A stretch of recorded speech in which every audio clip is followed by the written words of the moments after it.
नमस्कार साथियों, स्वागत है आपका हमारे YouTube चैनल में।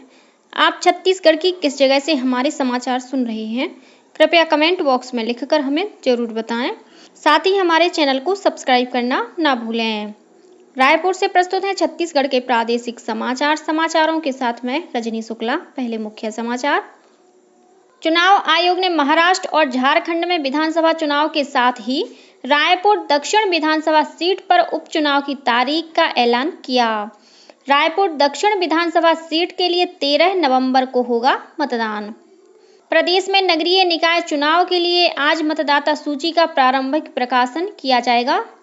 मुख्यमंत्री कल जगदलपुर में आयोजित मुरिया दरबार में हुए शामिल।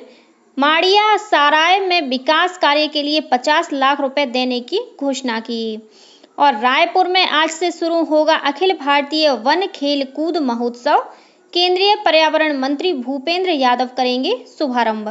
अब समाचार विस्तार से। चुनाव आयोग ने महाराष्ट्र और झारखंड में विधानसभा चुनाव के साथ ही रायपुर दक्षिण विधानसभा सीट में उपचुनाव की तारीख का ऐलान कर दिया है। रायपुर दक्षिण विधानसभा सीट पर 13 नवंबर को मतदान होगा और 23 नवंबर को नतीजे घोषित किए जाएंगे। इस सीट के लिए नामांकन की प्रक्रिया 18 अक्टूबर से शुरू होगी। नामांकन की अंतिम तिथि 25 अक्टूबर तय की गई है। वहीं 28 अक्टूबर को नामांकन पत्रों की जांच की जाएगी। नामांकन वापसी की अंतिम तिथि 30 अक्टूबर है। गौरतलब है कि बीते विधानसभा चुनाव में रायपुर दक्षिण सीट पर भारतीय जनता पार्टी के ब्रजमोहन अग्रवाल ने जीत हासिल की थी। इसके बाद लोकसभा चुनाव में श्री अग्रवाल की जीत के बाद रायपुर दक्षिण विधानसभा सीट रिक्त हो गई थी, जहां अब उपचुनाव होंगे।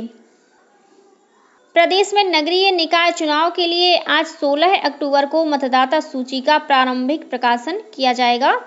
राज्य निर्वाचन आयुक्त अजय सिंह ने सभी जिला निर्वाचन अधिकारियों को मतदाता सूची शुद्ध और निर्धारित समय सीमा में पूरा करने तथा 18 वर्ष की आयु पूरी करने वाले लोगों के नाम मतदाता सूची में जोड़ने के निर्देश दिए हैं।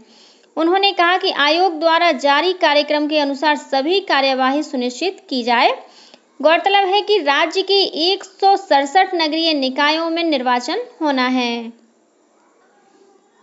विश्व प्रसिद्ध बस्तर दशहरा के तहत कल मुरिया दरबार की रस्म अदा की गई। जगदलपुर के सीरा सार भवन में आयोजित मुरिया दरबार में मुख्यमंत्री विष्णुदेव साय शामिल हुए। इस अवसर पर श्री साय ने कहा कि 75 दिनों तक चलने वाला बस्तर दशहरा ऐतिहासिक है। इसमें छत्तीसगढ़ के साथ देश और विदेश से भी लोग शामिल होने के लिए आते हैं। कार्यक्रम में मुख्यमंत्री ने माड़िया सराय में विकास कार्यों के लिए 50 लाख रुपए देने की घोषणा की। वहीं माझी चालकी और मेंबरीन के मानदेय में बढ़ोतरी के लिए प्रशासन और बस्तर दशहरा समिति को प्रस्ताव प्रस्तुत करने के निर्देश भी दिए। अपने प्रवास के दौरान मुख्यमंत्री ने बस्तर जिले में करीब 3 करोड़ रुपए की लागत से बस्तर दसराहा पसरा के विकास कार्यों का लोकार्पण किया। यहां दंतेश्वरी मंदिर के पास स्थित पुराने तहसील कार्यालय का जीर्णोद्धार कर बस्तर दशहरा के लिए समर्पित किया गया है। इसका नाम बस्तर दसराहा पसरा दिया गया है। मुख्यमंत्री ने पसरा में बस्तर दशहरा की विभिन्न रस्मों की फोटो प्रदर्शनी, प्रतीकात्मक रथ और देवी देवताओं के प्रतीकों का अवलोकन कर उनकी सराहना की।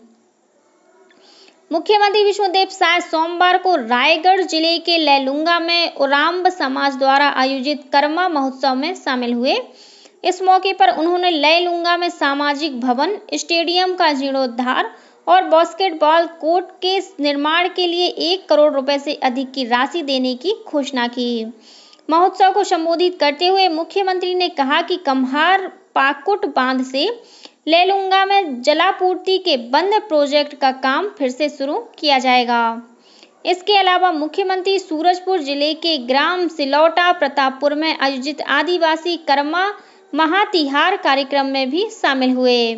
इस दौरान मुख्यमंत्री ने हमर सुघर गांव और समाधान सूरजपुर ऐप का शुभारंभ किया। जगदलपुर के मां दंतेश्वरी एयरपोर्ट पर कल दोपहर इंडिगो विमान की आपातकालीन लैंडिंग कराई गई। इस विमान ने दोपहर 1 बजे जगदलपुर से रायपुर के लिए उड़ान भरी थी। लेकिन उड़ान के महज 12 मिनट बाद ही खिड़की टूटने के कारण विमान की आपातकालीन लैंडिंग करानी पड़ी। बताया जाता है कि इस विमान में करीब 70 यात्री सवार थे और सभी सुरक्षित हैं। राजधानी रायपुर में आज से 20 अक्टूबर तक 27वां अखिल भारतीय वन खेल कूद महोत्सव आयोजित किया जाएगा। प्रधान मुख्य वन संरक्षक और वन बल प्रमुख वी श्रीनिवास राव ने कल रायपुर में आयोजित पत्रकार वार्ता में बताया कि केंद्रीय पर्यावरण मंत्री भूपेंद्र यादव, मुख्यमंत्री विष्णुदेव साय और वन मंत्री केदार कश्यप की उपस्थिति में आज शाम कोटा स्थित स्वामी विवेकानंद स्टेडियम में उद्घाटन समारोह होगा। उद्घाटन समारोह में भारतीय T20 टीम के कप्तान सूर्य कुमार यादव भी शामिल होंगे। इस प्रतियोगिता के तहत रायपुर के 16 स्थानों पर 300 विभिन्न खेलों का आयोजन किया जाएगा। प्रतियोगिता का समापन 20 अक्टूबर को कोटा स्थित स्वामी विवेकानंद स्टेडियम में होगा। राज्यपाल रमेन डेका समापन समारोह के मुख्य अतिथि होंगे। मुख्यमंत्री विष्णुदेव साय से कल रायपुर स्थित उनके निवास कार्यालय में वन मंत्री केदार कश्यप और वन विभाग के अधिकारियों ने मुलाकात कर उन्हें वन खेल कूद महोत्सव में शामिल होने के लिए आमंत्रित किया। सूरजपुर में प्रधान आरक्षक की पत्नी और बेटी की हत्या के आरोपी को पुलिस ने बलरामपुर जिले के सीमावर्ती गांव गोदमाना से गिरफ्तार कर लिया है।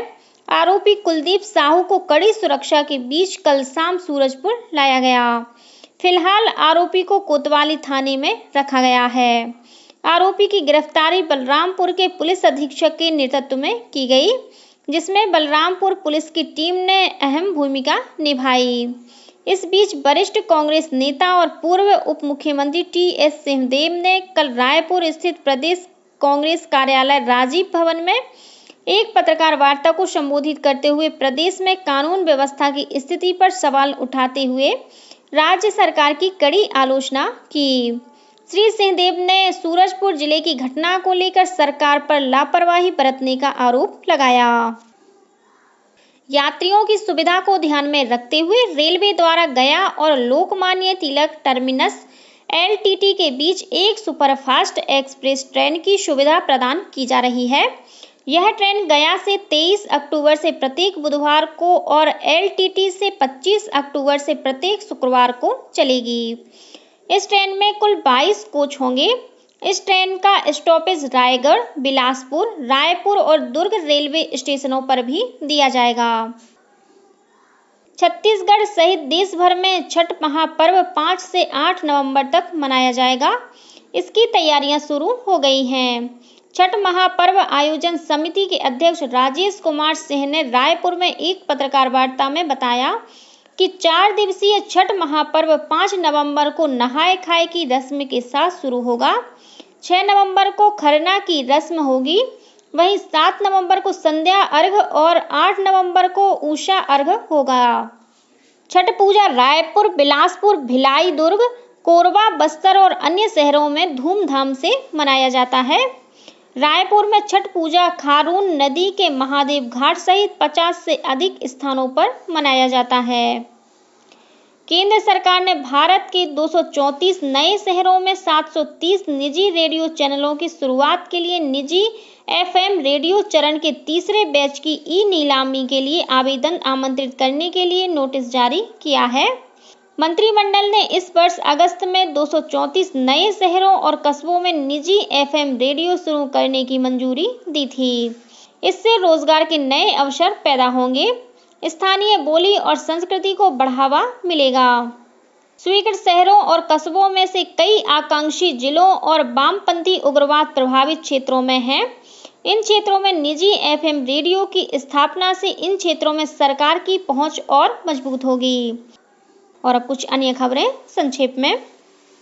मुख्यमंत्री विष्णुदेव साय की अध्यक्षता में आज 16 अक्टूबर को मंत्रालय में राज्य मंत्रिमंडल की बैठक होगी। छत्तीसगढ़ राज्य वक्फ बोर्ड की बैठक में डॉक्टर सलीम राज को राज्य वक्फ बोर्ड का अध्यक्ष चुना गया है। और सरगुजा जिले के उल्किया गांव में आकाशीय बिजली गिरने से एक महिला की मौत हो गई, जबकि 3 अन्य ग्रामीण झुलस गए हैं, जिन्हें इलाज के लिए जसपुर जिले के पत्थलगांव अस्पताल में भर्ती कराया गया है। इसी के साथ छत्तीसगढ़ के समाचारों का ये बुलेटिन समाप्त हुआ। नमस्कार।